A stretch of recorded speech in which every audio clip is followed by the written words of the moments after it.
Приветствую всех на своем канале «Занятия для души. Вязание с Натальей Волковой». Сегодня я вам хочу показать и рассказать, как связать вот такую достаточно интересную, нарядную и красивую модель капора. Это у меня уже 4-я модель капора. У меня есть еще 3 модели, все с разным уровнем сложности. То есть самый простой вариант — это у меня синий капор.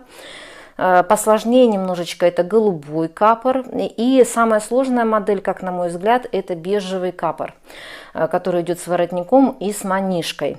То есть фото я вам всех этих капоров покажу. В описании к данному видео я обязательно оставлю ссылочки на данные видео и МК. То есть при желании вы сможете ознакомиться с ними дополнительно. Что от себя я хотела бы вам рекомендовать, дорогие мои вязальщицы?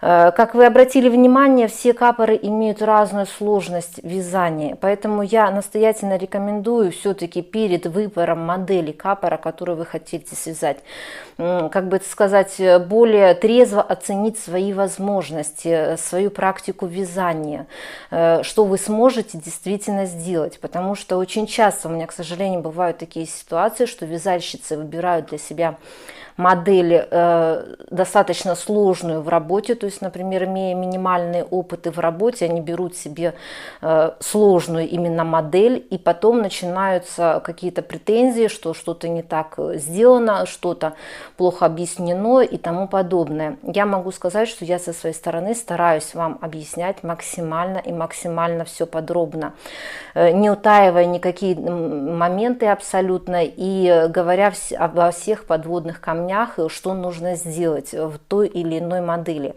И, к сожалению, бывают такие ситуации, что если вязальщица берет для себя модель заранее сложную, то понятное дело, что половина из того, что я объясняю, ей непонятно, то есть она не понимает, как это нужно делать, и поэтому, естественно, начинаются претензии ко мне в плане объяснения. Поэтому еще раз я вам настоятельно рекомендую, если вам хоть как нравится та или иная модель, но если вы видите, что ваш уровень подготовки вязания пока не позволяет вам связать достаточно сложную другую модель, и все-таки лучше начать с чего-то более простого, потому что понятное дело, что в вязании очень и очень многое зависит от практики в работе. То есть если вы только начали вязать, вам, конечно, будет очень сложно выполнить сложную модель. Это небольшое мое отступление.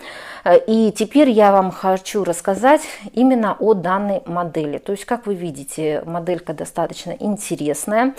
Это у меня идет вот вверху капор среднего размера, то есть он небольшой, вот с таким вот закруглением, то есть сзади он, этот капор, как я считаю, достаточно интересный, вот такой вот имеет капюшончик, то есть он не острый.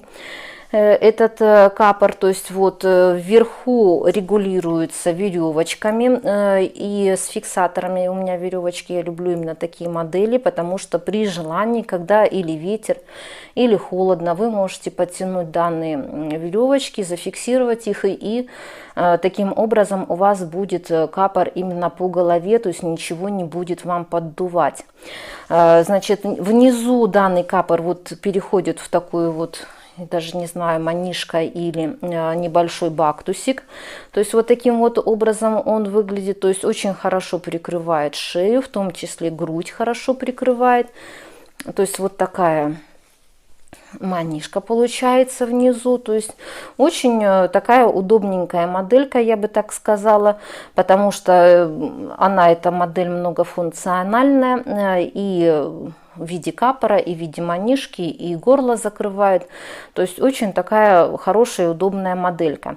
Что касается именно степени сложности данного капора, при подготовке данного видео МК я постаралась максимально подобрать простые узоры для данного вот именно капора, для того, чтобы максимальное количество вязальщиц смогли связать его при желании.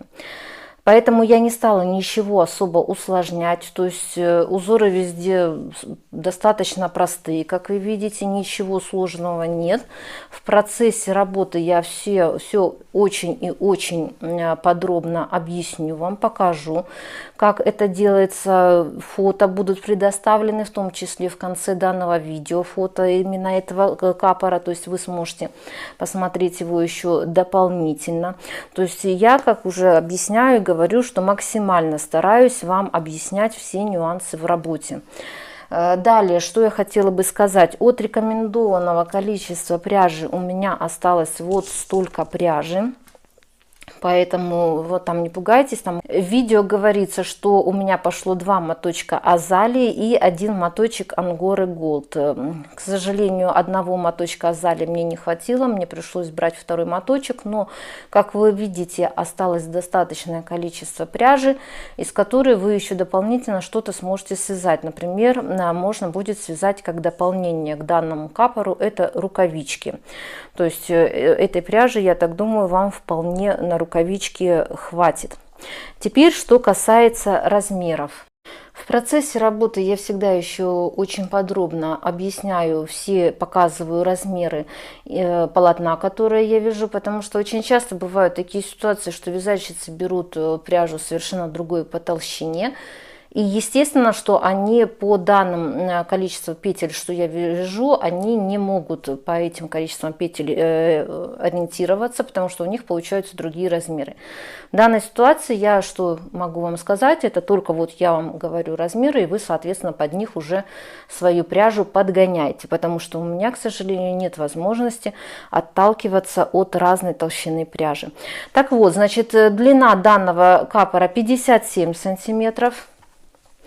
Длина вот этой вот манишки, именно вот, давайте вот лучше вот таким вот образом от шеи, которая идет, где-то 32 сантиметра. Это вот у меня именно вот 32-33 сантиметра. Это нижняя часть капора. Значит, по шее здесь у меня получается 23 сантиметра. Это вот в этой части. Вот здесь внизу у меня идет расклешение 28 сантиметров. Таким вот образом. Что касается самого капора, ширина данного капора 26 сантиметров. И длина капора также 26 сантиметров. То есть, как я уже сказала, капор среднего размера, то есть он не большой, не маленький. И плюс еще фиксируется, вот с помощью фиксаторов можно подтянуть его, этот капор. То есть вот такие размеры данного изделия. То есть это специально сделано для тех вязальщиц, которые будут вязать из пряжи другой толщины, чтобы вы смогли сориентироваться, как вам что вязать. То есть по данному капору, в принципе, я вам все рассказала. В процессе работы я объясню все остальные моменты, как его вязать уже достаточно подробно. Итак, начинаем. Итак, для работы вам понадобится пряжа азалия. То есть вот такая вот пряжа белого цвета. Я в этот раз взяла пряжу. А также в тон ей, это у меня пряжа Ангора Голд фирмы Ализе. То есть теперь я более подробно вам расскажу, что это за пряжа. То есть пряжа азалия — это наша отечественная пряжа троицкой фабрики. 100 грамм 270 метров, 40% мериносовая шерсть, 60% акрил. То есть пряжа очень мягенькая, приятная, не колючая. То есть подойдет, я думаю, очень многим людям, даже у кого чувствительная кожа. То есть данный цвет называется отбелка. 0230 номер, соответственно, цвета. Пряжа Ангора Голд. Я думаю, что, в принципе, достаточно многие с нее вязали. Я взяла также цвет 55, то есть это соответствует белому цвету. 100 грамм 550 метров у данной пряжи. И по составу у нее идет 80% акрил, 20% шерсть. То есть вот такой вот состав. Пряжа Ангора Голд, она такая достаточно пушистенькая, поэтому я буду вязать данную пряжу в 2 нити. То есть вот таким вот образом я буду соединять, за счет чего полотно получится, во-первых, немножечко поплотнее, Во-вторых, полотно будет с небольшим таким вот пушком. И, ну, я думаю, что будет немного покрасивее и интересно смотреться. От себя что я вам хочу порекомендовать. То есть, если, например, вам не нравится вязать пряжей ровница, как эта пряжа от Азали, или очень многие, я знаю, не особо любят вязать, соединяя две ниточки, то есть вы можете просто-напросто подобрать пряжу, какая у вас будет в наличии в магазине вашего города. Из расчета где-то полушерсть в пределах 250 метров на 100 грамм. Это очень распространенная толщина полушерсти, поэтому я думаю, что у вас проблем с этим не будет. От себя я что хотела бы вам, возможно, порекомендовать. Это отлично подойдет для данной модели классическая обычная пряжа Lana Gold Classic фирмы Alize. Я думаю, кто вяжет, тот эту пряжу знает. Это очень распространенная полушерстяная пряжа фирмы Alize, то есть она идет у нас 240 метров на 100 грамм. То есть очень хорошая большая цветовая гамма. Я думаю, что можно будет что-то выбрать. Также как альтернатива вы можете спросить в магазинах вашего города подмосковная Gold ниточка. Это наша троицкая фабрика, это более новая модель пряжи старой подмосковная. Если кто-то с нее вязал, то есть подмосковная Gold, единственное, что она немножко более все-таки помягче пряжа и более объемная у нее скрутка. А так у нее состав такой же, как и у старой подмосковной. Это 50% шерсть, 50% акрил, 100 грамм, 250 метров. Также прекрасно подойдет пряжа, вы можете взять Светлана, если она у вас будет в магазинах. Это у нас семеновская пряжа, полушерсть. Также 250 метров на 100 грамм. Ну и как вариант тоже очень хорошая пряжа. Это мериносовая. Это, соответственно, у нас идет пихурка. Там 50% мериносовая шерсть, 50% акрил. 100 грамм 200 метров. Несмотря на то, что там 200 метров, но скруточка данной пряжи достаточно плотненькая такая, и сама по себе пряжа не толстая, хоть у нее 200 метров, соответственно, на 100 грамм. То есть эта вся пряжа, это то, что она такая достаточно будет мягкая, приятная к телу, то есть тепленькая. Ну, а там уже что вы найдете именно в магазинах вашего города, это уже нужно смотреть индивидуально. Еще также, кто любит, например, пряжу, чтобы она была с небольшим таким пушочком, можете посмотреть пряжу Альпака Рояль. Это у нас тоже фирма Alize. То есть нам идет в составе альпака, шерсть и акрил. То есть очень такая интересная, красивая пряжа с небольшим пушочком. То есть в данном капоре, я думаю, тоже она будет очень и очень хорошо смотреться. Ну а там, ну, как я всегда говорю, никогда не надо зацикливаться на какой-то определенной пряже, так как в каждом магазине, в каждом городе свой какой-то ассортимент, и поэтому нужно уже смотреть, что у вас там будет в наличии. Но опять же повторяюсь, что полушерсть 100 грамм 250 метров это очень распространенный метраж, соответственно, в классической обычной полушерстяной пряже. Далее, что вам понадобится, это спицы номер 4,5, спицы не тоненькие, достаточно толстенькие, но в принципе, если вязать в две нити, я думаю, что они будут как раз очень хорошо подойдут. В данной ситуации я вам рекомендую взять все-таки спицы круговые, вот как у меня эти, соответственно, спицы. Хоть я и не буду вязать в круговую, но на капоре вам будет намного более удобнее работать именно с круговыми вот такими вот спицами. Далее, соответственно, это крючочек. Ну, это, как всегда, для поднятия петель, то есть он всегда пригодится. Дальше, соответственно, это вот я взяла два таких вот фиксатора. У меня это такой вот светло-светло-бежевенький цвет. Но опять же, вы можете подобрать в тон вашей пряжи данные фиксаторы. Мне очень нравятся капоры, у которых стоят именно фиксаторы. То есть я думаю, что это в процессе носки намного более удобнее, чем завязывать завязочки вот эти вот. Далее, соответственно, вам понадобится несколько маркеров для вязания. Ножницы, это, в принципе, я так думаю, что все понимают, что это может пригодиться. Итак, начинаем.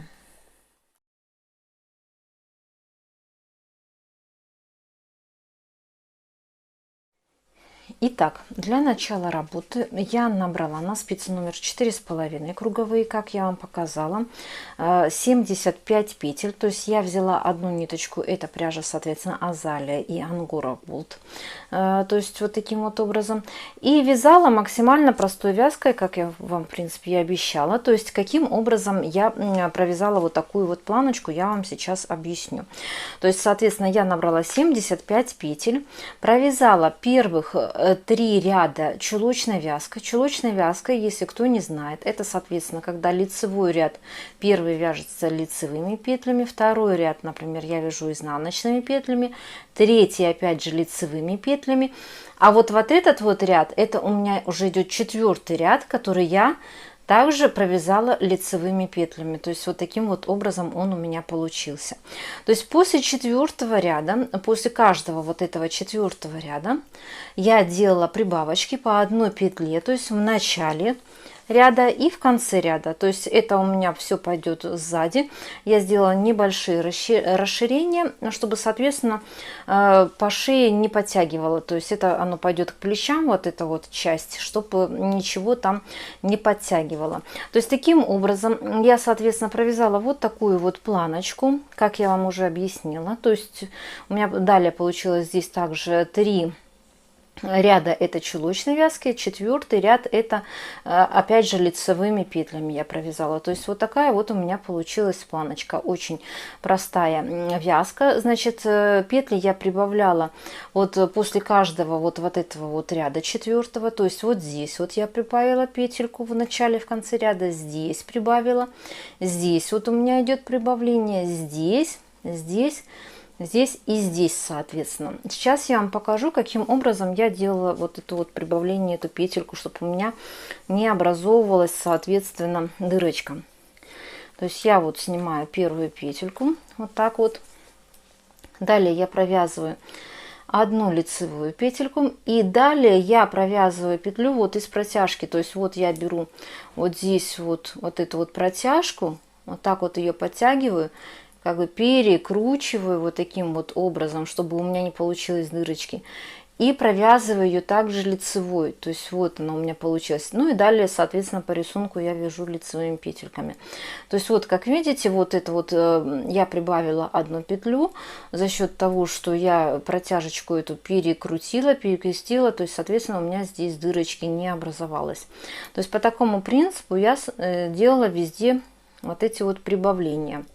К концу вот вязания данной планки у меня на спицах получилось 89 петель. То есть, напоминаю, 75 петель у меня было. Получилось 89 петель, так как я делала прибавление, получается 1, 2, 3, 4, 5, 6, 7. 7 раз прибавление в начале и в конце ряда. То есть в результате у меня получилась вот такая вот планочка. Рисунок несложный, плюс его еще заключается в том, что он достаточно хорошо вот так вот драпируется. То есть это будет у меня как раз по горловине. То есть оно вот так вот хорошо присбирается, вот этот вот узор.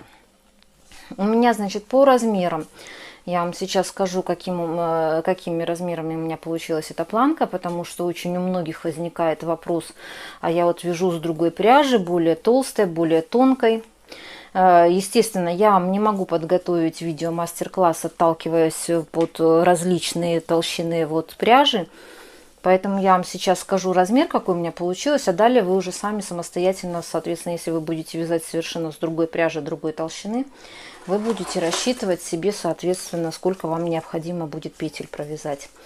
То есть в длину у меня получилась данная планочка 12 сантиметров ровно. Там, где у меня был набор 75 сантиметров, я опять же сложила эту планочку пополам. Она у меня получилась 23 сантиметра. И там, где я делала уже прибавление, она у меня получилась 29 сантиметров.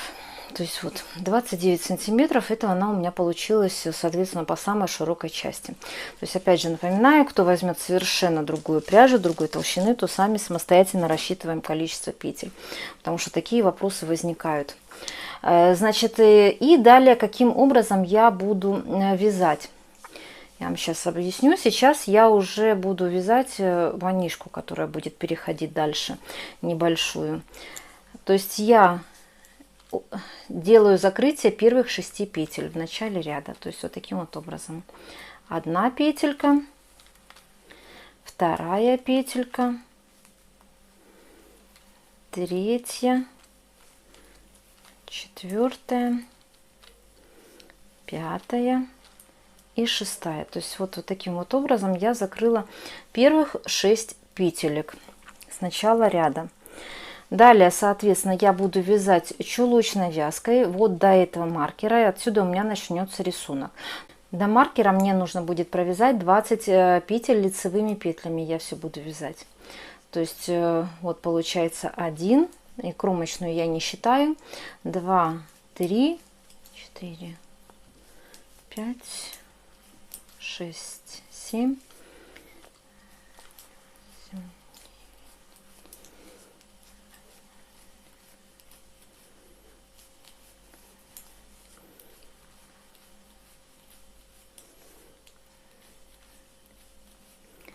20 петель я провязала, кромочную я не считала. Все петли я провязала лицевыми.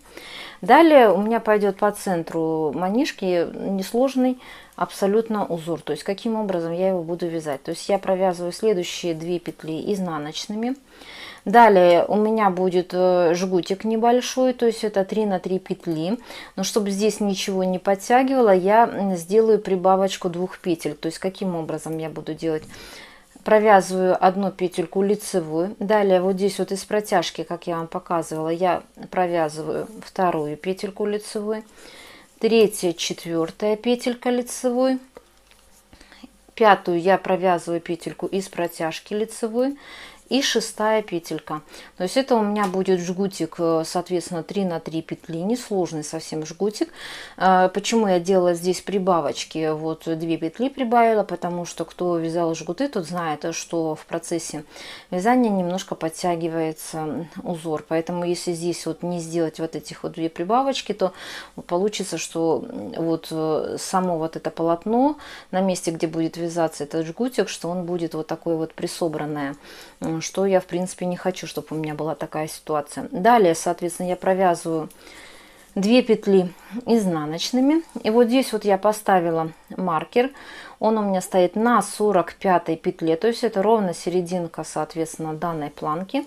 Далее я буду вязать рисовой вязкой, то есть рисовая вязка, это, я думаю, многие знают, это я буду чередовать лицевую и изнаночную петлю.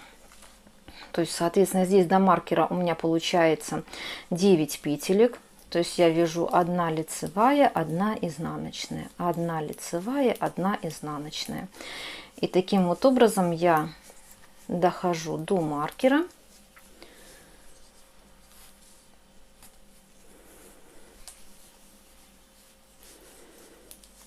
Вот до маркера я провязала 9 петелек, и соответственно маркер это у меня получается 10 петля, и следующих 9 петелек я также буду провязывать рисовой вязкой. То есть это следующий по рисунку у меня идет лицевая, изнаночная, лицевая,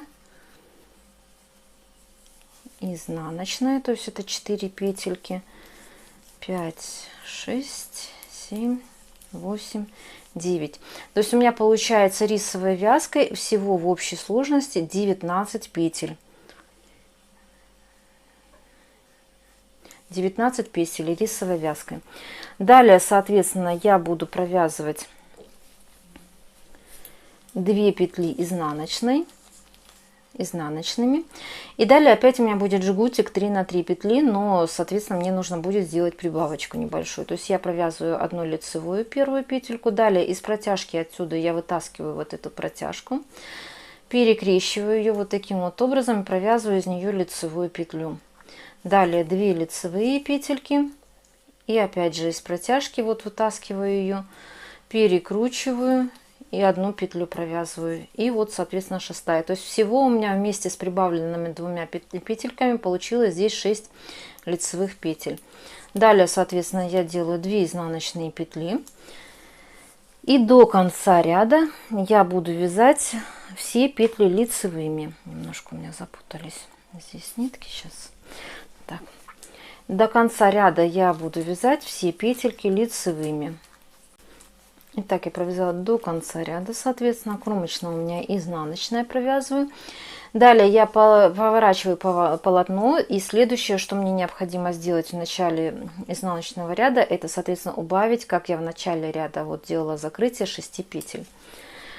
То есть следующим образом я это буду делать, так как это изнаночная у меня сторона, то есть я буду закрывать петли изнаночными, вот таким вот образом.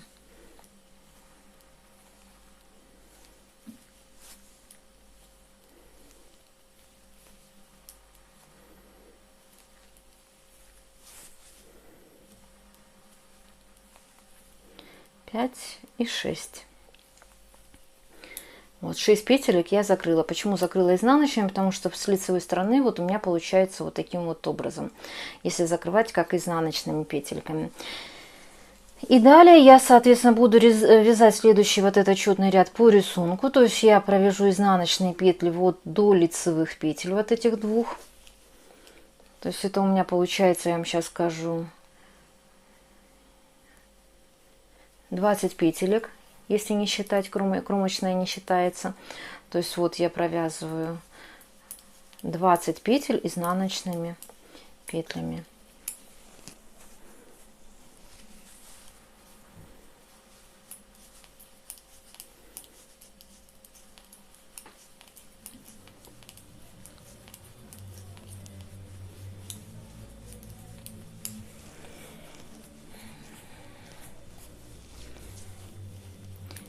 Итак, я практически довязала, получается, до вот этих вот двух лицевых петель. То есть далее у меня по рисунку идут 2 лицевые петельки. Далее по рисунку у меня идет 6 изнаночных петель. 6 изнаночных. Далее, соответственно, 2 лицевые петельки. И вот мы дошли до участка. Это я вам сейчас его покажу. Вот он будет. Это я буду вязать рисовой вязкой. То есть рисовая вязка, кто не знает, то есть она вяжется с обратной стороны не по рисунку, а как бы наоборот. То есть вот у меня по рисунку здесь идет изнаночная петелька, поэтому я ее буду провязывать лицевой. Здесь у меня по рисунку идет лицевая петелька, я ее буду провязывать изнаночной. И таким вот образом вяжется, соответственно, данный узор. Рисовая вязка, она не сложная, то есть я постаралась вам подобрать максимально несложные узоры в данном капоре.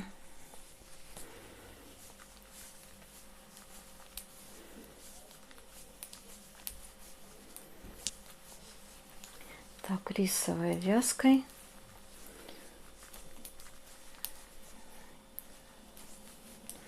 провязываю до, соответственно, вот лицевых я дошла, которые у меня 2 лицевые по рисунку идут.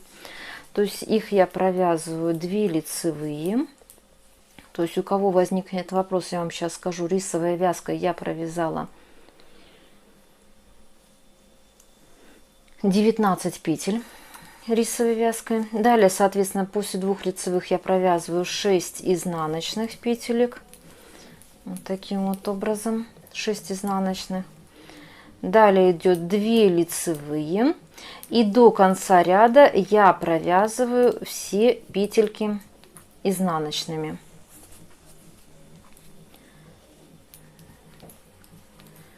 Таким вот образом провязываю до конца ряда все петли изнаночные.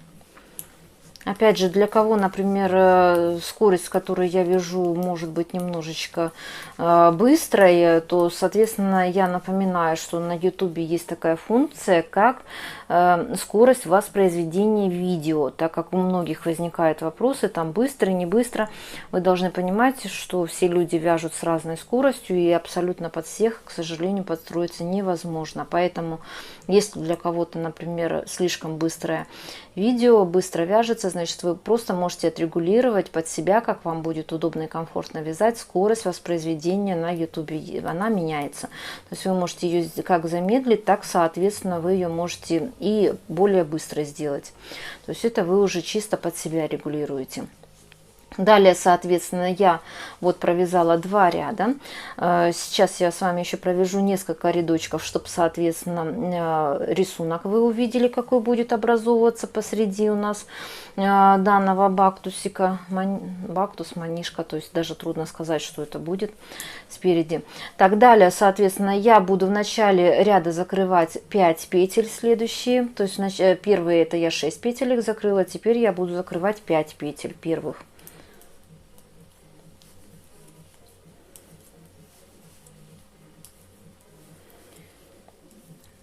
Так, вот первых 5 петелек я закрыла. Далее я вяжу до центрального узора все петельки лицевые.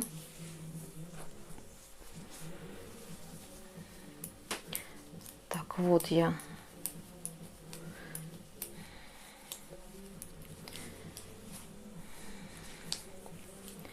все петельки лицевые я провязала. Вот таким вот образом у меня все получилось.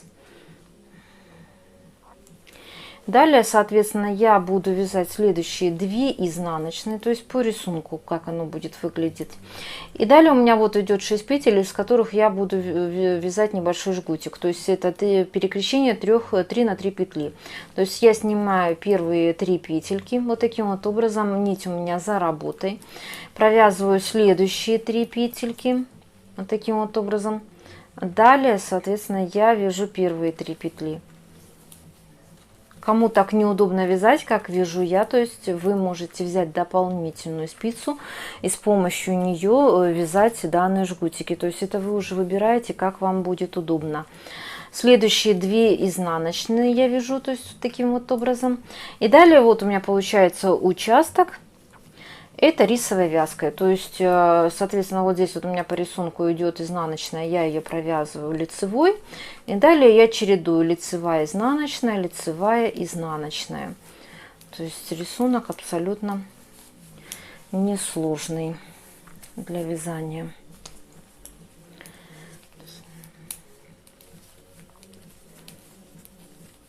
То есть вот я провязала.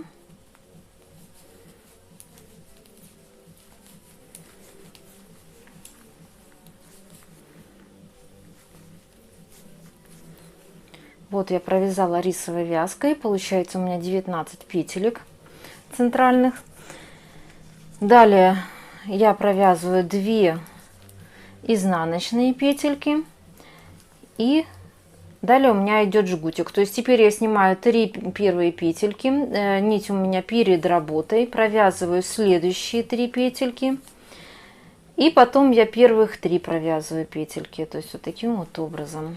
То есть вы можете воспользоваться дополнительной спицей, если вам так будет удобнее. То есть вот у меня получился такой совсем простенький, несложный жгутик. То есть специально все было сделано, чтобы максимально просто можно было все связать. То есть далее до конца ряда я вяжу все петли лицевыми. То есть вот таким вот образом. Все петельки лицевые до конца ряда.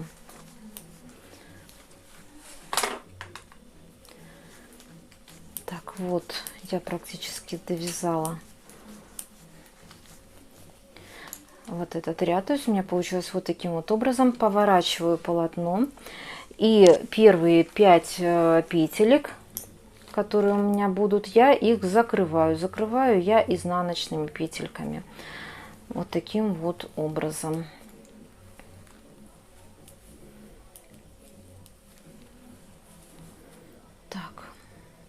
4-5 петелек. Далее я буду вязать по рисунку. То есть я так думаю, что вы уже прекрасно поняли, как это будет вязаться. То есть первые петельки до центрального узора я буду вязать все петли изнаночными.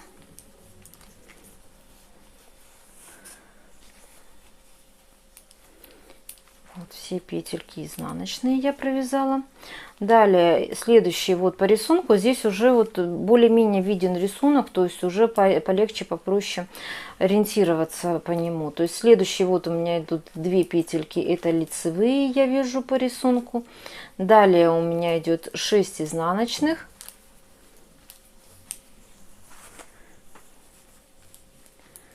6 изнаночных у меня получилось вот таким вот образом.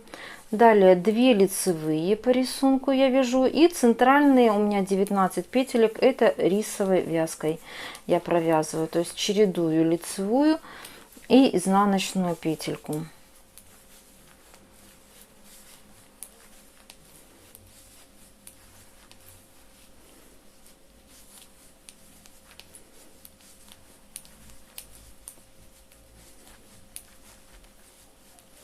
Вот я провязала 19 петель рисовой вязкой, дошла до 2 лицевых петель, которые у меня идут по рисунку. Провязываю 2 лицевые петельки. Далее у меня идет 6 изнаночных петель.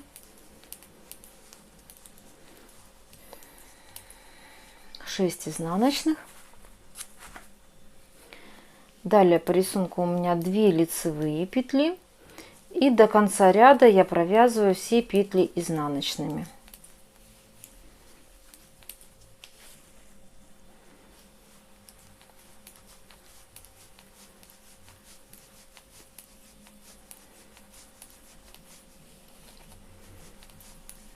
Все, я провязала до конца ряда. То есть вот у меня получилось, я провязала первых 4 ряда. То есть по рисунку уже тут видно, как этот рисунок у меня будет выглядеть. То есть я вам подробно объяснила, каким образом я делала распределение петель для данного рисунка. То есть вот так вот у меня все выглядит. Далее я буду вязать, соответственно, за кадром. Провяжу какой-то участок работы и наглядно уже, чтобы вы могли видеть, я вам покажу и объясню, каким образом я дальше делала, как я делала убавление, чтобы более наглядно вам все было понятно, как я, соответственно, вязала. Итак, за кадром я провязала нижнюю часть капора, то есть у меня получилась вот такая вот конструкция. То есть вот таким вот образом все это выглядит. Это вот вторая половинка и серединка вот такая получилась. Я специально не стала делать очень длинную вот эту вот нижнюю часть, потому что в принципе она не особо нужна и прям очень длинная. Плюс еще нужно не забывать то, что я буду обвязывать вот здесь вот по краю, чтобы было все-таки хоть немножечко более посимпатичнее смотрелся вот и более аккуратно смотрелся вот этот вот край. Поэтому еще будет дополнительно обвязочка. Каким образом я вязала вот эту вот центральную часть, я вам подробно все показала и рассказала. Единственное, что сейчас я вам объясню, каким образом я делала вот эти вот убавления уже вот до конца вот этой вот части, как вязала. То есть каким образом, значит, начиная с самого первого ряда, то есть что я вам показывала, я делала, опять же напоминаю, что убавление я делала в начале каждого ряда и лицевого, то есть вот я делала убавление, и изнаночного ряда, то есть вот в начале я делала убавление, то есть убавления делаются одинаковые с обеих сторон, то есть и с этой стороны идет убавление, и с этой стороны идет убавление.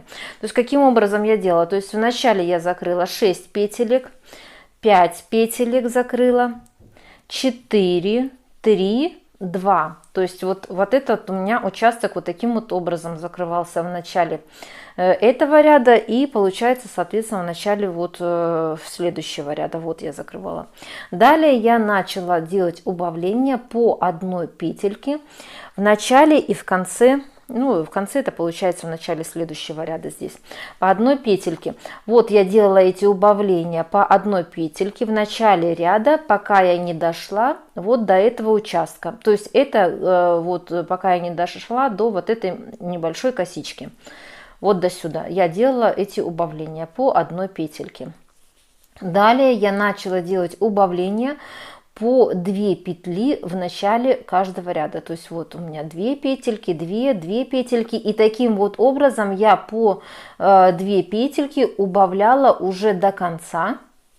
Вот по 2 петельки в начале вот этого ряда. И получается в начале изнаночного ряда. Вот я делала убавление по 2 петельки в начале каждого ряда. Пока у меня не осталось на спице, буквально тут немножечко петелек, то есть не помню уже точно, петелек 5-6 вот у меня осталось, я их просто закрыла. То есть вот таким вот образом я провязала нижнюю часть данного капора. Опять же, еще раз повторяюсь, то что потом еще будет обвязочка крючочком для того, чтобы вот эта нижняя часть все-таки смотрелась более симпатично и нарядно. Следующее, что необходимо будет сделать, это прошить вот эту заднюю часть. Вот эту вот заднюю часть необходимо прошить. То есть вы можете сделать как вам удобнее, на машинке, спицами, на машинке, иголочкой, крючочком. То есть это уже чисто на ваше усмотрение. То есть вот здесь вот нужно сделать шовчик, и аккуратненько этот шовчик можно разгладить, отпарить вот так вот в разные стороны, чтобы он был помягче, чтобы он сильно не бросался в глаза. Все это сделаю за кадром, покажу вам результаты и объясню, что дальше я буду делать. Я прошила нижнюю часть капора, сзади сшила. У меня получилось вот таким вот образом. Сшила я на машинке, вы уже в свою очередь это будете делать так, как вам будет удобно. Обязательно необходимо шовчик этот отпарить. Вот таким вот образом, чтобы он был плоский и чтобы он не торчал, этот шовчик. То есть далее, что я сделала? Я нашла центр, то есть вот это у меня центр, поставила здесь маркер. И далее я буду набирать петли по верхней вот этой вот части, для того, чтобы вязать уже непосредственно капор. Для чего я беру спицы номер 4,5, как я вам и говорила. Беру также пряжу Азалия и Ангора Голд. Верхнюю часть я буду также вязать в 2 ниточки. То есть вот я взяла. Эти вот у меня здесь центр. Я буду делать набор не прям от самого-самого центра, а вот отступив в 2 петельки. Вот таким вот образом. То есть вот здесь вот если вы обратите внимание, вот у меня стоит маркер. Я отступаю 2 вот эти вот петельки, и в следующую вот сюда дырочку я закрепляю ниточку. Почему не прям по центру? Потому что здесь все равно будет небольшой вырез под лицо, то есть чтобы капор хорошо сидел на голове. И далее я набираю петельки, то есть я это буду делать с помощью крючочка вот таким вот образом. То есть вот здесь вот я поближе вам покажу. Между петельками я завожу крючочек и вытаскиваю петельку. Вот так вот. Здесь опять же завожу крючочек и вытаскиваю петельку. Таким вот образом я буду делать набор петель вокруг вот этой вот части на капор уже. И здесь опять же я буду набирать с этой стороны не прям до конца петельки, а не доходя 2 петли, то есть вот до сюда. Вот здесь вот у меня будет последняя петелька набрана. То есть еще раз показываю, вот в эту часть между 2 петельками я завожу вот так вот крючочек и вытаскиваю петлю. То есть вот таким вот образом я набираю до участка, который я вам показала.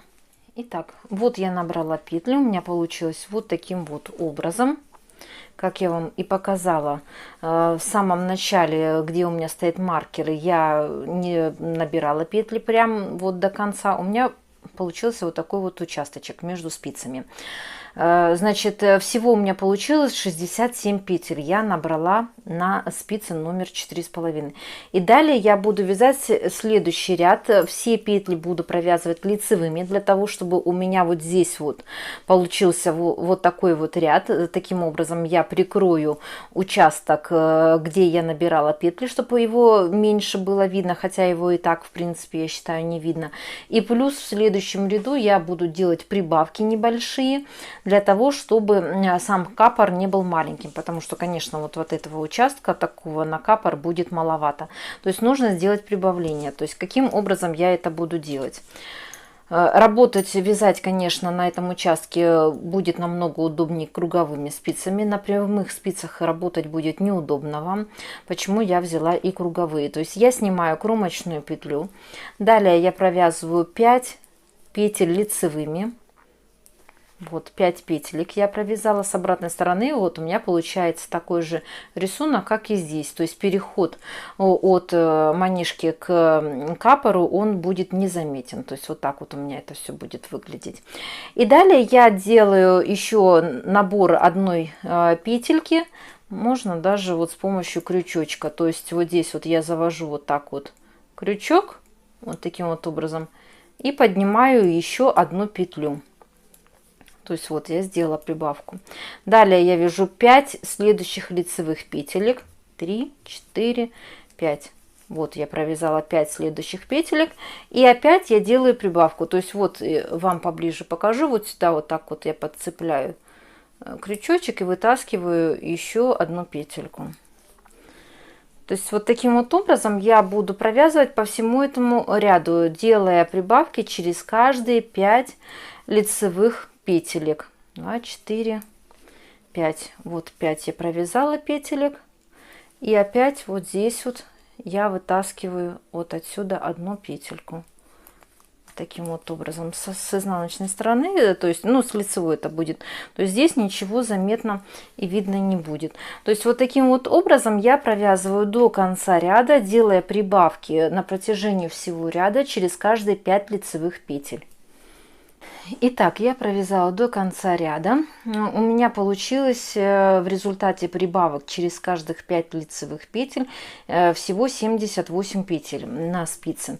И далее я буду вязать непосредственно уже узор капора. Я подобрала максимально простой узор. Это у меня будет шахматка 2 на 2 петли. То есть он очень легкий узор, я вам сейчас покажу, но для начала здесь еще необходимо сделать небольшие вырезы для лица, то есть спереди. Каким образом я это буду делать? Я закрываю в начале ряда первые 3 петельки. Вот таким вот образом.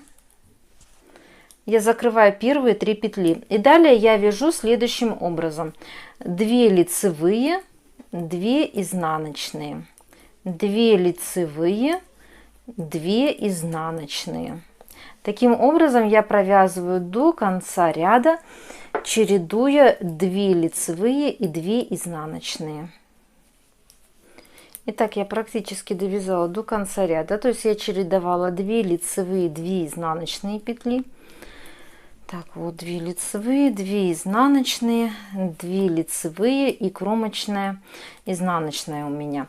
Вот я вот таким вот образом провязала до конца ряда. И теперь я вяжу следующий четный ряд. В начале ряда я также делаю убавление, то есть я закрываю 3 первые петельки. Так как это у меня изнаночный ряд, я закрываю петельки изнаночными вот таким вот образом петлями. Так, вот я закрыла 3 первые петельки, и далее до конца ряда я вяжу по рисунку. То есть там, где вот вы видите, что 2 лицевые, я их провязываю 2 лицевые. Следующие вот 2 изнаночные, я их провязываю 2 изнаночные. То есть рисунок не сложный, максимально легкий узор. То есть это будет шахматка 2 на 2. То есть вот таким вот образом я провязываю до конца ряда. Итак, я довязала практически до конца ряда, то есть весь четный ряд я вязала по рисунку. Заканчивается у меня ряд 2 изнаночными петельками и кромочная изнаночная. Поворачиваю работу, и теперь в начале вот работы я убавляю первые 2 петельки. Вот. Я убавила первые 2 петельки лицевыми, я вот так вот провязала их. И далее я вяжу следующим образом. То есть вот у меня далее по рисунку идут 2 изнаночные петли. То есть я их теперь провязываю 2 лицевыми. То есть вот 2 лицевые. Далее у меня по рисунку идут 2 лицевые петли. То есть я их провязываю 2 изнаночными. То есть я так думаю, что вы поняли смысл. То есть там, где я вязала изнаночные, я теперь провязываю 2 лицевые, а там, где я вязала 2 лицевые, я провязываю 2 изнаночные. То есть таким вот образом я провязываю до конца ряда, чередуя, соответственно, 2 лицевые и 2 изнаночные. Только единственное, что теперь уже в шахматном порядке. Так, я практически довязала до конца ряда, то есть вот чередую 2 лицевые, 2 изнаночные. 1 лицевая у меня, это вот получается последняя по рисунку, и кромочную я провязала. Теперь я поворачиваю работу и точно так же делаю в начале ряда, закрываю 2 первые петельки. Единственное, что изнаночными, вот таким вот образом я провязываю их. То есть вот так вот у меня получается. И далее я вяжу по рисунку.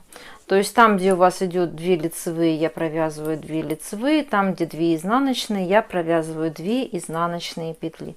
То есть таким вот образом я довязываю до конца ряда. Итак, вот я довязала практически до конца ряда, чередуя 2 лицевые, 2 изнаночные. Все это я вязала по рисунку. То есть у меня получается вот таким вот образом. И что теперь я видела, что хоть мы с вами и делали прибавление в начале ряда, вот здесь вот прибавляли каждую 6-ю петельку, но все равно нужно сделать еще прибавление, так как капор все-таки желательно сделать чуть-чуть пошире. В этот раз я буду делать прибавление. Сейчас я вам покажу, каким образом я это буду делать. То есть, во-первых, первую петельку я закрываю. То есть это уже будет последнее закрытие у меня для лица. То есть в начале этого ряда и в начале следующего ряда по 1 петельке. То есть, как вы обратили внимание, я здесь закрывала 3, 2, 1. То есть вот последнюю я 1 петельку закрываю. Больше я для лица вырез не буду делать. Далее я по рисунку делаю изнаночную петлю, так как вот у меня здесь была лицевая. Далее у меня идут 2 изнаночные, я их провязываю 2 лицевыми. Далее идет 2 изнаночные. То есть в каждом лицевом ряду, как вы поняли, вы делаете смещение петель 2 на 2. То есть там, где вы вязали 2 изнаночные, теперь вы вяжете 2 лицевые. Четный ряд, это вы будете вязать по рисунку. То есть в четном ряде смещений никаких нет. То есть сейчас я вам покажу, каким образом я буду делать прибавление сзади теперь. Далее я буду уже вязать за кадром. Провяжу какой-то участок работы и объясню, как я его вязала. То есть, итак, вот я провязываю по рисунку со смещением 2 на 2. То есть 2 лицевые, 2 изнаночные петли. То есть вот у меня получается вот такой очень простой, несложный узор. И вот я дохожу до шва, то есть который вот делали мы шов. То есть у нас здесь получается, что вот он, этот шовчик. Сейчас я поставлю маркер на него, чтобы было видно. То есть вот он, этот шовчик, то есть вот у меня серединка получается. Вот она, серединка. То есть каким образом я буду делать прибавление? Я отступаю 4 петельки сюда и 4 петельки сюда. То есть здесь я буду делать прибавление. То есть вот я провязываю, неправильно, 2 изнаночные. Это по рисунку то, что у меня будет идти. И далее вот из следующей вот этой вот петельки я провязываю 3 петли. То есть лицевая, накид, лицевая, вот таким вот образом. Следующая вот у меня идет по рисунку, это лицевая. Далее я провязываю 2 изнаночные. Далее у меня по рисунку идет 2 лицевые, вот таким вот образом. Далее у меня идет 2 изнаночные, и там, где у меня опять будут идти 2 лицевые, я из первой петельки провязываю 3 петли. То есть еще раз более медленно показываю, чтобы всем было понятно. То есть я беру вот эту вот следующую петельку, которая будет провязываться лицевой петлей. Провязываю 1 лицевая, накид, лицевая. То есть вот таким вот образом. Следующую лицевую, это вот она у нас будет по рисунку. Далее у меня идут 2 изнаночные. Далее 2 лицевые, и со смещением 2 на 2 я вяжу до конца ряда. Сейчас я вам покажу еще, как я буду провязывать изнаночный ряд, именно те петельки, которые я делала прибавление. Так, вот я уже практически довязала до конца ряда. 1 лицевая у меня, это последняя петелька, и кромочная 1. Теперь я поворачиваю полотно, вяжу четный ряд. То есть не забываем, что здесь последнюю петельку я закрываю 1. То есть все, больше я закрывать петли не буду. Далее я вяжу по рисунку. как любой изнаночный ряд в данном рисунке, он вяжется по рисунку. То есть вот 2 лицевые у меня идет, 2 изнаночные идет. То есть таким образом я довязываю до прибавок, которые я делала. Так, вот я провязала 2 изнаночные петельки. Это то, что у меня шли по рисунку. И также следующие 2 петельки я провязываю изнаночными. То есть у меня здесь получается, что я провязываю изнаночными 4 петельки. Далее я вяжу по рисунку. То есть это 2 лицевые, 2 изнаночные. Опять же 2 лицевые. И далее вот у меня идут опять 4 изнаночных петли. То есть у меня наверняка у вас станет вопрос, а как же смещение рисунка? То есть для того, чтобы не было смещения рисунка, необходимо будет сделать такой же еще раз, такую же прибавочку в следующем ряде. То есть когда мы сделаем еще точно такую же прибавку в следующем ряде, соответственно, у нас рисунок этот выпрямится, и он уже смещения никакого не будет. То есть таким образом я довязываю до конца ряда теперь. То есть после того, как я провязала вот 4 изнаночные петельки, это было у нас 2 петли, которые прибавки я делала, я довязываю по рисунку уже до конца ряда. Итак, далее я вяжу следующий, это лицевой ряд у меня получается. Напоминаю еще раз, что теперь я уже не делаю закрытие петель в начале ряда, потому что вот, как вы видите, достаточный вырез тут для лица получился. И естественно, что далее я его буду еще обвязывать, то есть он еще будет обвязочка, но этого вполне достаточно, больше уже вырез не надо делать. То есть я провяжу с вами еще вот 2 ряда, покажу, каким образом я сделаю прибавки вот здесь вот, чтобы у нас выровнялся рисунок, и далее вы уже будете вязать самостоятельно, я в том числе. То есть я снимаю первую петельку, далее я вяжу по рисунку, так как это лицевой у нас ряд, то соответственно я делаю смещение рисунка. То есть вот у меня изнаночная, я ее провязываю лицевой, далее я провязываю 2 изнаночные, далее 2 лицевые, и вот у меня пошло вязание 2 на 2 со смещением. Вот таким вот образом у меня получается. Так, вот я дохожу до середины ряда, там, где у нас были прибавочки, вот они, эти прибавочки. То есть я провязываю здесь, вот у меня идут 2 лицевые, это то, что по рисунку, и дальше вот у меня вот идут 4 петельки, это которые я делала прибавки. То есть каким образом я буду вязать, чтобы убрать вот это вот смещение, то, что у нас произошло. То есть вот я провязала 2 лицевые, далее я провязываю 2 изнаночные петельки, вот таким вот образом, и далее вот из этой вот лицевой петли я провязываю 3 петельки, то есть 1 лицевая, накид лицевая, вот таким вот образом. Далее я следующую петельку провязываю изнаночной. Далее по рисунку у меня идет 2 лицевые, 2 изнаночные, 2 лицевые, таким вот образом,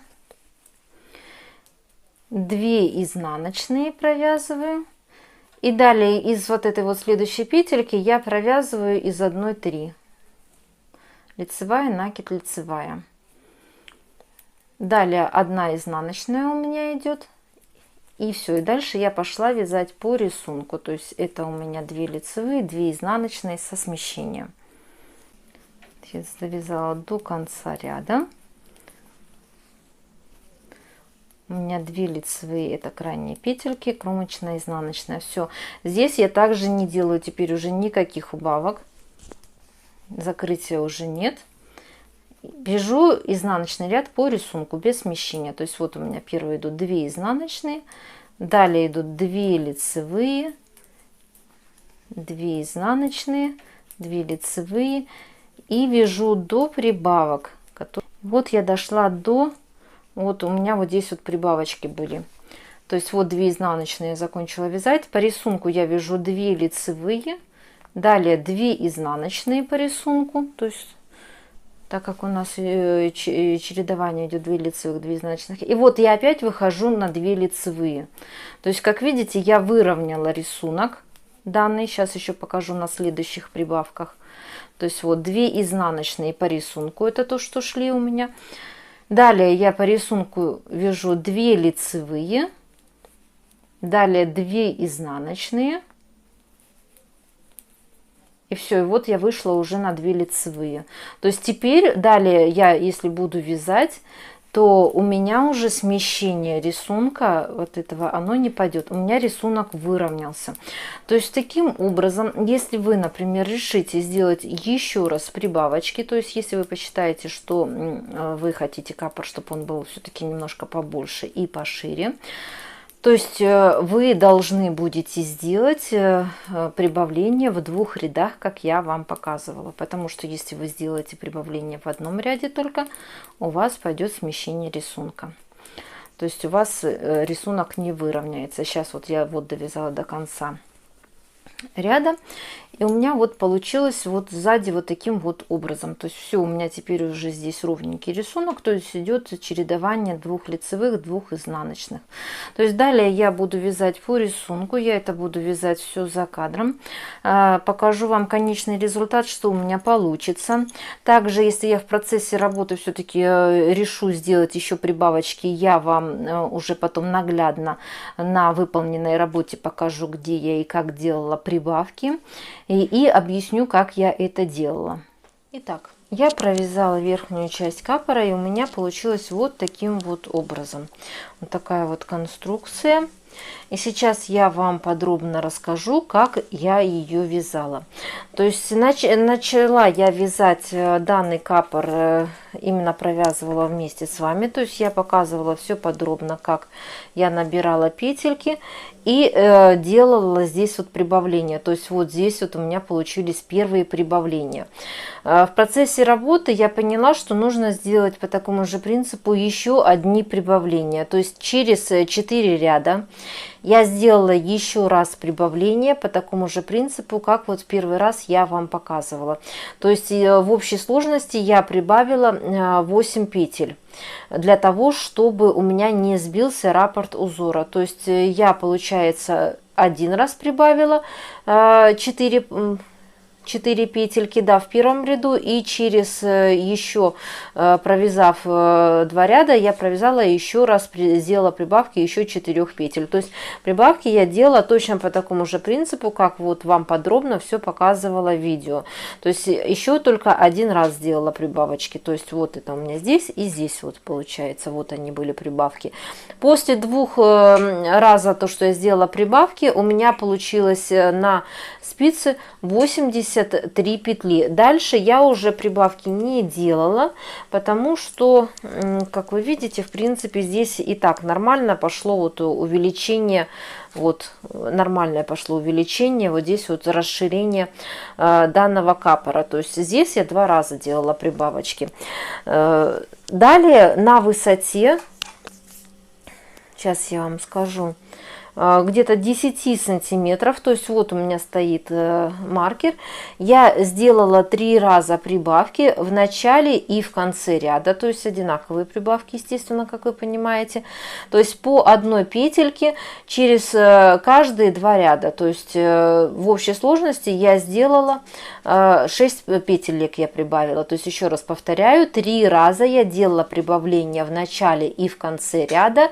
Между рядами прибавления у меня было 2 ряда провязано. То есть в общей сложности после всех абсолютно прибавлений у меня на спице оказалось 89 петель. То есть это после вот этих вот прибавлений, которые я делала посередине вот этого капора сзади. И вот здесь вот я всегда делаю небольшие прибавления, чтобы по лицу, на лбу этот капор был немножечко как бы побольше, чтобы он не съезжал назад. То есть вот у меня получилось вот таким вот образом. Значит, теперь по размерам я вам сейчас подробно скажу. После всех прибавлений у меня получилось, что ширина вот здесь вот капора 25 сантиметров, а длина капора у меня получилась, сейчас я вам скажу, около 26 сантиметров. То есть это длина капора. То есть так, ну и вот здесь вот внизу на всякий случай, так как многие спрашивают, так как вяжут с другой пряжи, например, какая ширина, то есть вот здесь вот у меня получилось, сейчас я вам покажу, Вот ширина непосредственно капора это в районе 19 сантиметров, а вообще ширина вот этой вот нижней части это 23 сантиметра. То есть вот таким вот образом у меня получилось. И теперь следующее, что я буду делать, это я буду закрывать петельки. Каким образом? Для этого я распределила все петли. У меня всего, как я напоминаю, 89 петель. Я их разделила напополам, ну почти можно так сказать. То есть это на одной спице у меня 45 петель, а на второй спице у меня 44 петли. И теперь я буду закрывать данные петли. Итак, для закрытия петель необходимо развернуть данный капор лицом вовнутрь. То есть вот таким вот образом я это делаю. То есть вот у меня получилось, что лицо внутри, а снаружи это вот у меня изнанка. И теперь я буду закрывать петли следующим образом. То есть вот таким вот я беру крючочек. Вот крючочек у меня. И делаю следующим образом. То есть я беру с одной стороны петельку, со второй спицы петельку и провязываю их вместе. Еще раз, с одной стороны, с другой стороны спицы и провязываю вот таким вот образом вместе. С одной спицы, со второй и 3 подряд вместе провязываю. То есть вот таким вот образом я буду закрывать все петли до конца ряда. То есть вот так вот закрывая. Вот у меня получается вот такой вот шовчик аккуратненький. Это у меня с изнаночной стороны он получается. И вот таким вот образом у меня получается с лицевой стороны. Естественно, что все это необходимо будет отпарить потом. То есть я это все сделаю, закрою петельки до конца ряда и покажу, что далее я буду делать. За кадром я закрыла все петельки. У меня получилось вот таким вот образом. Закрывала я петли по принципу, как я вам показывала. То есть вот это у меня изнаночная сторона. Естественно, что необходимо будет это все отпарить. И вот таким вот образом у меня выглядит лицевая сторона. То есть это тоже еще пока не отпаренный вариант. Следующее, что необходимо сделать, это мне, если честно, не особо нравятся вот эти вот острые уголки, которые на капоре идут без обработки данного уголка. Поэтому я его немножко зашью. Зашью для того, чтобы у меня все-таки этот капор, уголок капора был немножко помягче, то есть не острый, а более плавный у него был скос. Для этого я где-то на расстоянии 7 сантиметров, то есть это вот здесь вот 6-7 сантиметров от уголка, я беру иголочку и просто прошиваю ее здесь обычным шовчиком, вперед иголку. То есть вот таким вот образом я буду прошивать, соответственно, вот до конца здесь капора. Для того, чтобы этот уголок был более плавным. Итак, я практически вот дошила до конца. У меня получилось вот таким вот образом. Проверяю, чтобы здесь и начало, и конец было, да, одинаковым. То есть ровненько все прошилось. То есть вот, кому не особо заметно, я покажу. Вот здесь вот я сделала строчечку. Сделала строчку. И следующее, что необходимо будет сделать, это вот этот вот уголок вот сюда вот поднять. Вот так вот. И зафиксировать его вот по центру. Вот здесь вот я зафиксирую. Скорее всего, что это даже можно сделать крючочком. Вот этот вот остаток ниточки, который был, я его сейчас зафиксирую крючком. То есть вот таким вот образом.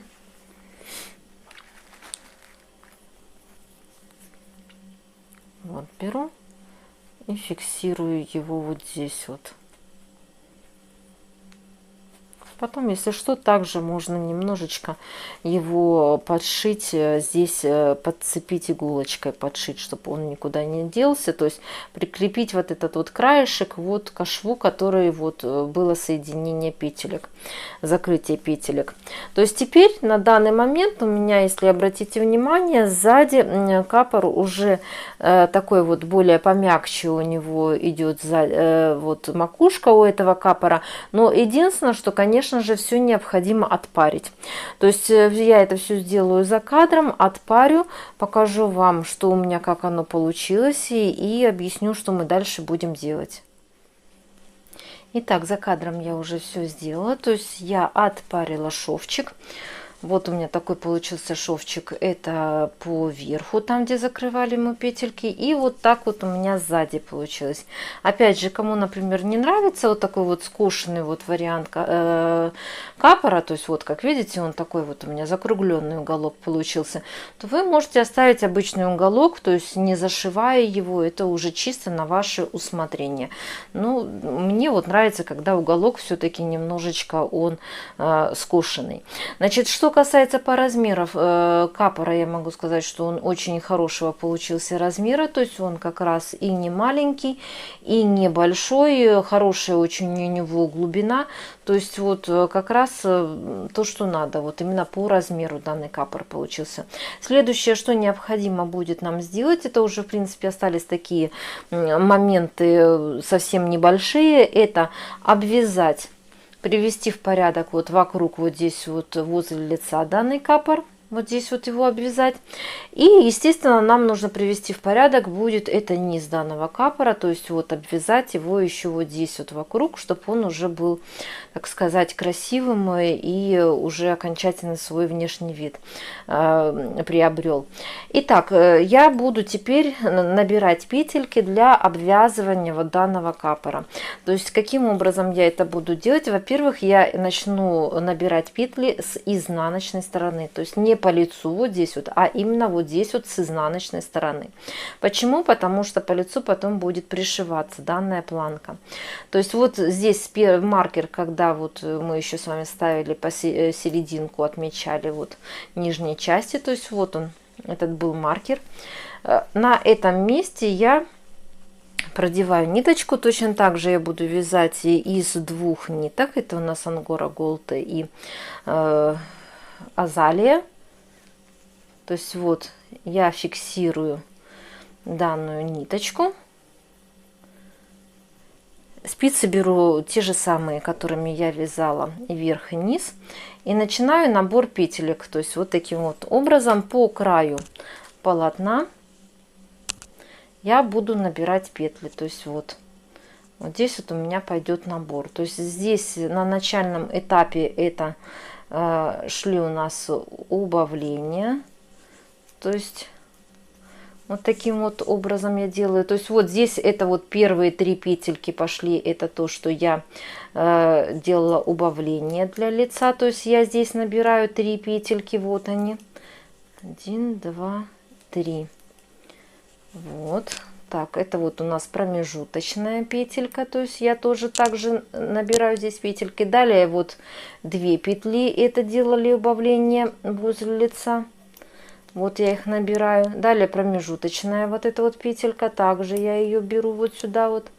И вот 1 петелька, это то, что также делали убавление для выреза для лица. То есть вот здесь я набрала петли. И далее вот у меня пошли уже вот просто петельки, которые по краю полотна образовались. То есть каким образом я буду набирать здесь петли. То есть я беру вот отсюда 1 петельку.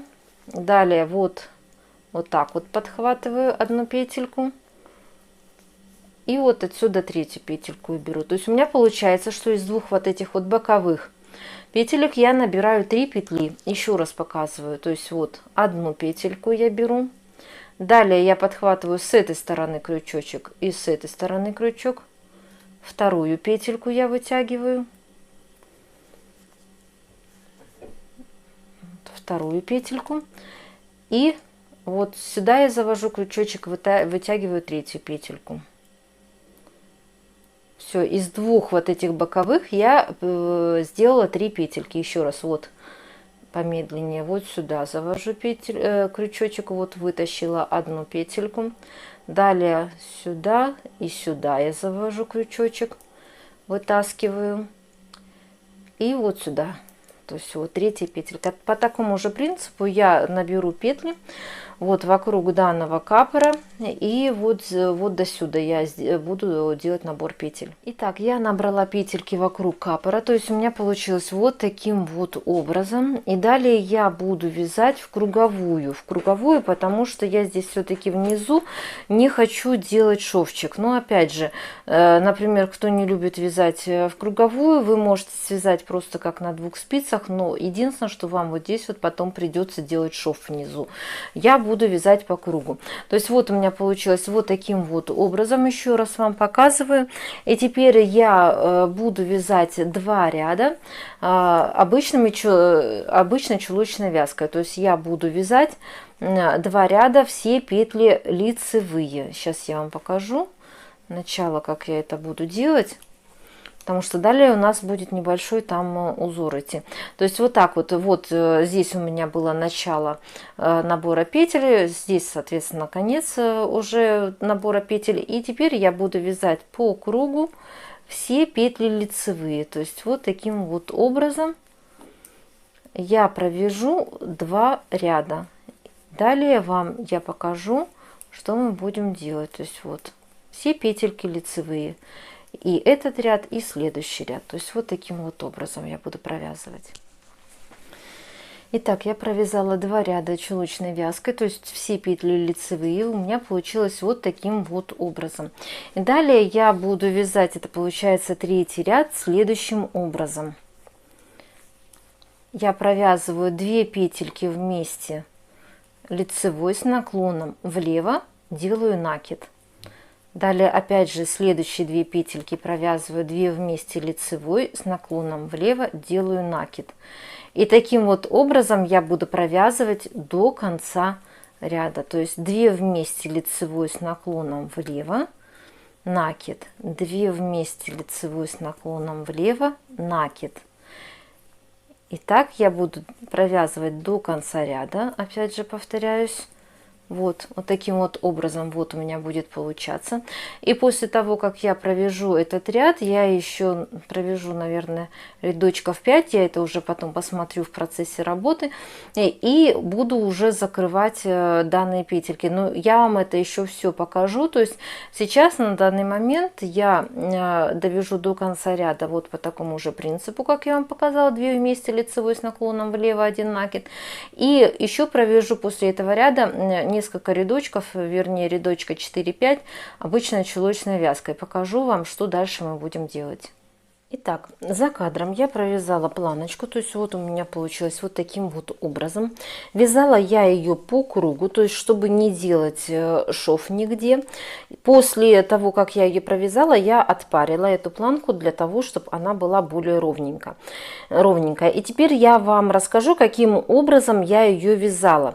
То есть вот этот вот ряд, в котором у меня идут дырочки, это все я вам показала на камеру, каким образом я его провязывала. То есть я провязала до конца ряда, чередуя 2 вместе лицевой с наклоном влево и 1 накид. В результате чего у меня получились вот такие вот дырочки. Далее я провязала 3 ряда обычной чулочной вязкой, то есть все петли лицевые. Вот они, вот этих вот 3 ряда. Далее в 4-м ряду, вот от этого я все отталкиваюсь от этого ряда. В 4-м ряду я сделала 2 вот такие вот дырочки по центру. То есть вот у меня центр. Получается, это внизу будет капор. То есть вот 1 дырочка и вот 2 дырочка. То есть каким образом я их делала? Просто это накид, 2 вместе лицевой с наклоном влево. То есть в эти дырочки я потом буду продевать ниточку и фиксатором. Фиксатор буду здесь вот ставить, для того, чтобы можно было подтягивать данный капор. После этих дырочек я провязала еще 4 ряда обычной лицевой вязкой, то есть все петельки лицевые. И далее я провязала еще 3 ряда любой другой пряжей. Желательно просто, чтобы она была контрастного цвета. Какой именно пряжи, это не принципиально, потому что это потом вот эта пряжа будет убираться, распускаться. То есть я провязала 3 ряда и закрыла все петельки. То есть в результате чего у меня получилась вот такая вот планочка. Как я уже сказала, данную планку я отпарила для того, чтобы она была более ровная. Когда я закончила вязать белыми ниточками, я оставила вот такой вот участок ниточки, так как ей я потом буду пришивать данную планку. То есть я не отрывала нитку прям вот совсем-совсем вот так вот. Я оставила где-то еще с метр пряжи, ей я буду пришивать планочку. А теперь далее, что необходимо сделать, это зафиксировать данную планку, приметать ее перед тем, как я ее буду уже окончательно пришивать. То есть каким образом я это буду делать? То есть если вы обратили внимание, если я вот таким вот образом буду складывать, у меня здесь получаются вот такие вот симпатичные зубчики. То есть это было сделано специально, то есть в результате вот этого ряда, то что провязывали 2 вместе лицевой накид, при складывании получаются вот такие зубчики. То есть они у меня будут вот как раз по краю обвязки. То есть вот таким вот образом мне необходимо теперь приметать всю эту планочку. То есть вот так вот я буду делать это. Я взяла ниточку, складываю планочку, чтобы она вот зубчики были вот таким вот образом с краю. И вот так вот я ее приметываю. Вот. Обязательно смотрите, чтобы у вас не пошло смещение. Потому что если вы вот так вот уже приметаете, как вы видите, уже не тот будет эффект. То есть обязательно вот складываете ровненько и вот таким вот образом приметываете вокруг данного капора. Итак, я приметала данную планочку. У меня получилось вот таким вот образом. Вот так вот у меня получилась приметка. Здесь у меня по краю вот эти вот идут зубчики.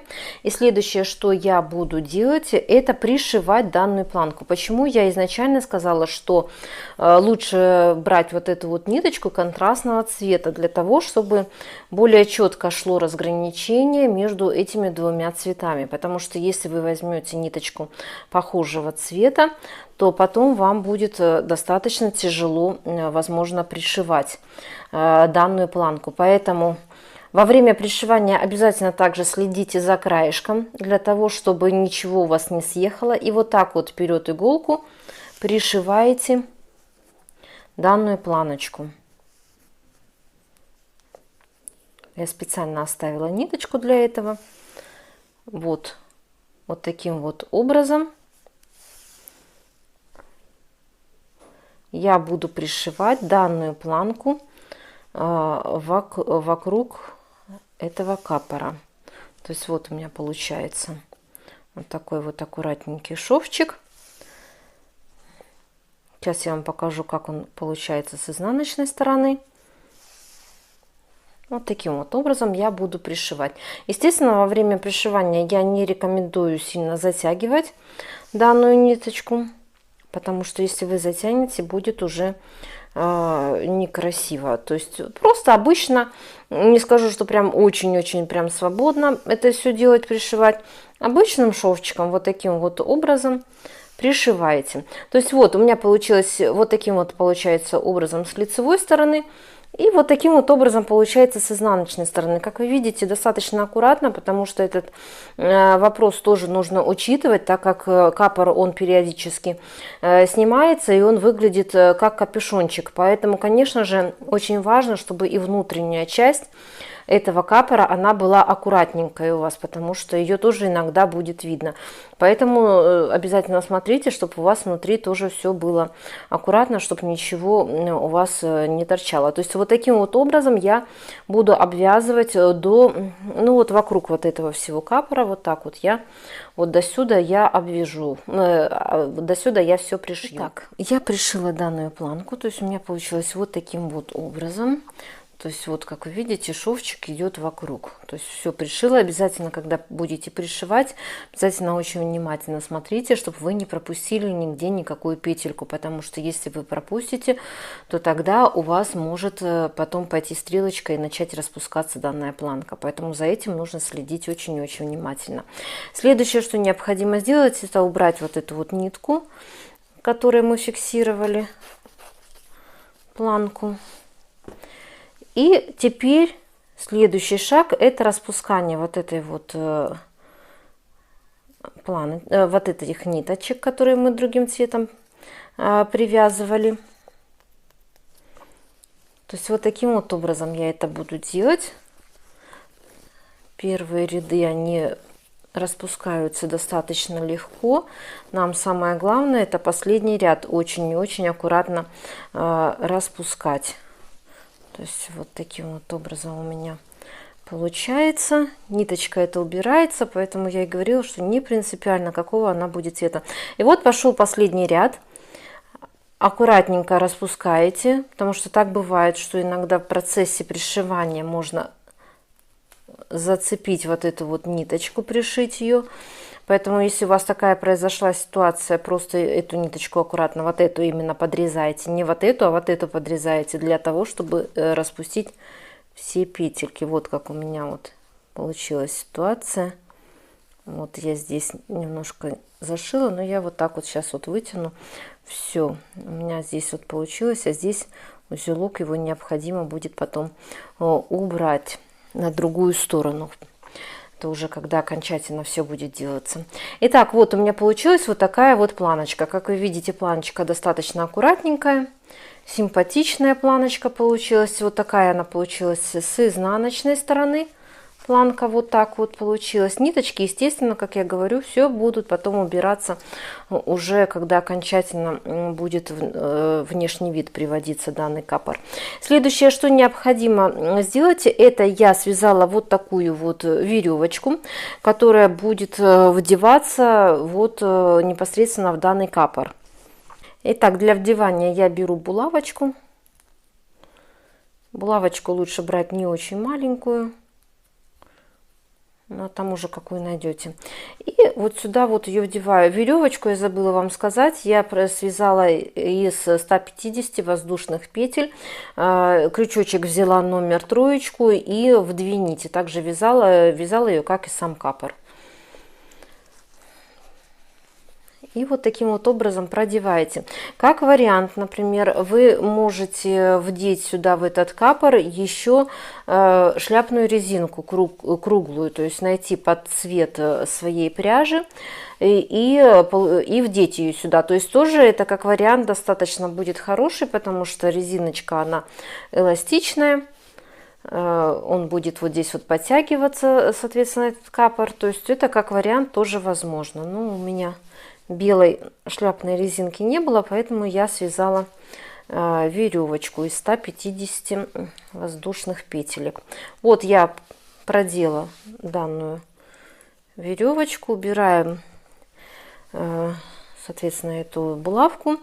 И вот сюда вот на краешке, вот у меня получилось вот таким вот образом. При желании можно подтянуть, зафиксировать по необходимой вам размер, какой здесь необходимо по лицу. Вот так вот можно зафиксировать, чтобы плотненько к ушам все прилегало. То есть очень так вот удобный вариант. Следующее, что необходимо, это я беру фиксаторы. Вот они у меня вот такого бежевого цвета, практически в тон к данному капору, к пряже. Но вы, опять же, можете взять по своему усмотрению. Есть под металл, данные фиксаторы продаются.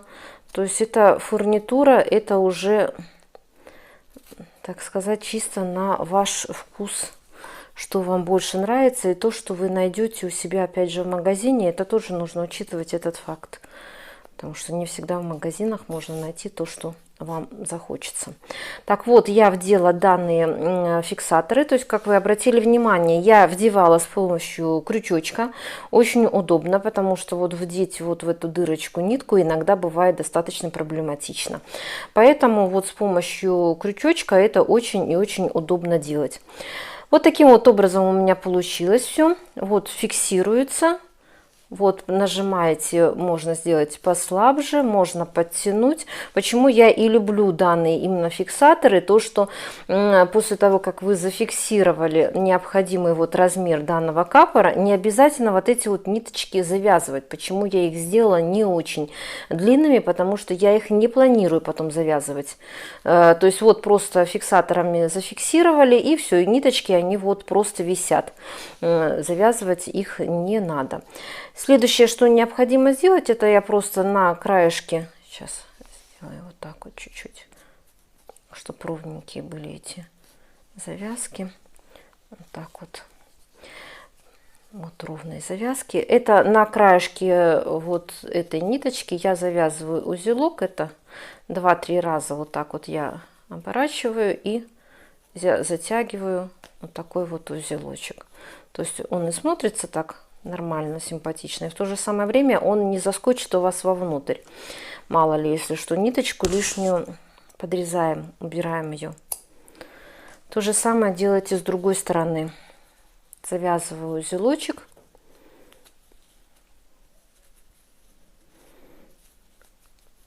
Таким вот образом. И лишнее отрезаем. Вот, все. Вот такой вот у меня получился капор. Очень даже симпатично. Естественно, ниточки это все потом уберется в процессе, в окончательном процессе. Вот таким вот образом. Все, капор, верхняя часть у нас готов, остался только низ. Низ, опять же, он у нас практически весь уже связан, но единственное, что я, конечно, хотела бы его облагородить по низу и обвязать вот эту вот нижнюю часть, чтобы она смотрелась более аккуратно и более симпатично. Кто совсем никак не дружит с крючочком, тот может при желании оставить и так. Но я все-таки нижнюю часть обвяжу. Итак, для обвязки края я взяла крючочек номер 3,5. Вот у меня такой вот крючочек. Пряжу я также взяла в 2 нити, как и вязала. И решила обвязать простым способом, ничего особо не мудрите, это рачьим шагом. То есть вы, опять же, в свою очередь, например, если вы не умеете обвязывать рачьим шагом, вы можете обвязать каким-либо другим образом, ракушками теми же самыми, если вам попроще, например, таким образом работать. Итак, для начала я фиксирую ниточку. Вот я ее зафиксировала. И далее я буду вязать в обратном направлении. То есть, кто умеет обвязочку рачий шаг, тот знает, что она вяжется не вперед, как обычно, любое вязание, а назад вот рачий шаг он идет. То есть, каким образом я это буду делать? Я делаю 2 воздушные петли и далее через одну петельку я провязываю вот таким вот образом. Раз, два. Через одну петельку сюда завожу крючочек, подхватываю его с другой стороны и фиксирую вот таким вот образом.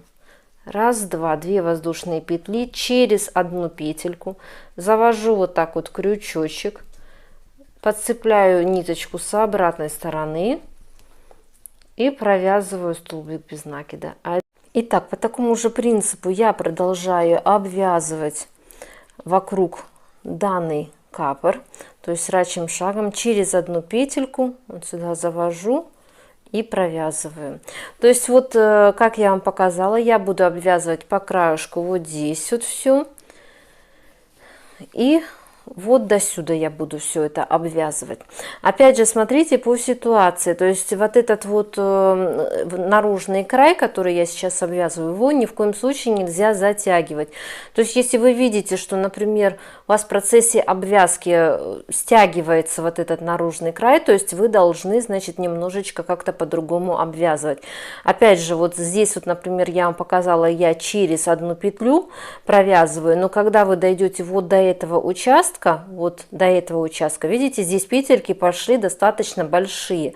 То есть если вы будете провязывать через одну петлю, у вас соберется здесь немножечко полотно. Этого нельзя, чтобы получилась такая ситуация. Поэтому здесь я буду провязывать в каждую петельку вот этот вот рачий шаг. Здесь далее опять, вот как вы видите, петельки достаточно частые, поэтому здесь я через одну петельку буду провязывать этот рачий шаг. То есть вы тоже должны смотреть по ситуации. Самое главное — это не затянуть во время обвязки вот этот наружный край. Итак, за кадром я обвяжу, соответственно, как я вам показала, приведу уже в окончательный внешний вид нижнюю часть данного капора. Далее, что необходимо будет сделать, это убрать все ниточки, чтобы все было аккуратненько и красиво. Не забываем, что ниточки должны быть как снаружи все убраны, точно так же и изнутри все должны вы убрать, потому что капор, он, как я говорю уже периодически, он снимается в виде капюшончика, он выглядит, и поэтому изнутри он тоже должен у вас быть аккуратненьким. Следующее, что необходимо будет сделать, это при необходимости, если вы видите, что у вас где-то полотно не очень ровненькое, значит, его можно отпарить, и можно, и нужно. Но опять же, как я всегда говорю, отпаривать без фанатизма, то есть приложить с изнаночной стороны аккуратненько утюг и обдать паром. То есть надавливать на этот утюг не надо, потому что вы сплющите как сам рисунок, точно так же вы из пряжи сплющите и можете изделие испортить. То есть просто так слегонца поднесли утюжок и паром обдали, и у вас полотно станет намного ровнее, чем оно до этого было. И следующее, что у нас остается, это после того, как вы уберете все ниточки, это декор.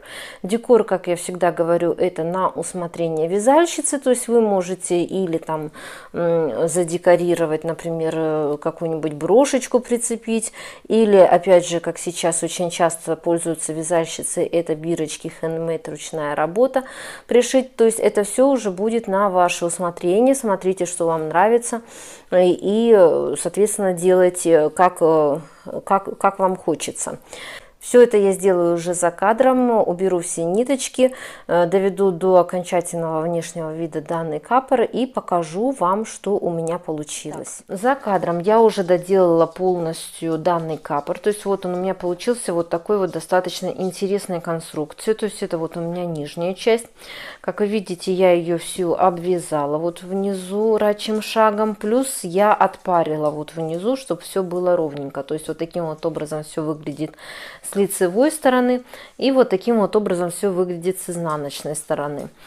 То есть вот так вот это выглядит нижняя часть, и вот таким вот образом у меня выглядит уже верхняя часть. То есть капор получился среднего размера, то есть он не большой и не маленький, то есть как раз в принципе золотая серединка. Я убрала все ниточки. То есть и вы обязательно это все должны сделать, убрать все ниточки. То есть вот у меня уже конечный результат данного капора. Теперь, что касается размера. Я думаю, данный вопрос, конечно, всегда всех очень интересует. То есть в глубину, вот так вот, он у меня получился 25 с небольшим сантиметров, 25,5. И в длину сам именно капюшончик, он у меня получился где-то 26,5 сантиметров, 26 даже скорее. То есть это вот у меня верхняя часть.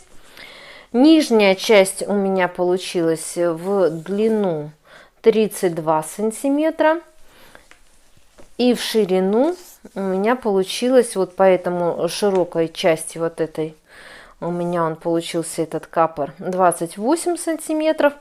Непосредственно на горловине под капором 23 сантиметра. То есть вот таким вот образом. И вообще вся длина полностью данного капора, это у меня получается 57 где-то сантиметров. То есть это полностью вся длина этого капора. То есть, как вы обратили внимание, при работе я максимально постаралась использовать простые какие-либо узоры, то есть несложные узоры, для того, чтобы данный капор при желании могли связать максимальное количество вязальщиц. То есть я надеюсь, что вам этот видео МК понравился. Напоминаю, что это у меня уже 4-й капор, то есть еще было 3 модели. Обязательно я вам покажу фото данных моделей и оставлю описание, ссылочки на описание к этим видео МК в описании к данному видео. То есть при желании вы сможете ознакомиться с данными видео дополнительно. То есть вот таким вот образом у меня вот выглядит, он еще покажу. И сзади я вам покажу. То есть сзади вот получился вот такой вот достаточно аккуратненький капюшончик. То есть вот таким вот образом он выглядит, с закруглением по низу. То есть вот такой вот получился капор. Итак, кому понравилось видео, обязательно ставим лайк, подписываемся на мой канал, чтобы не пропускать в дальнейшем интересную и полезную информацию. До новых встреч!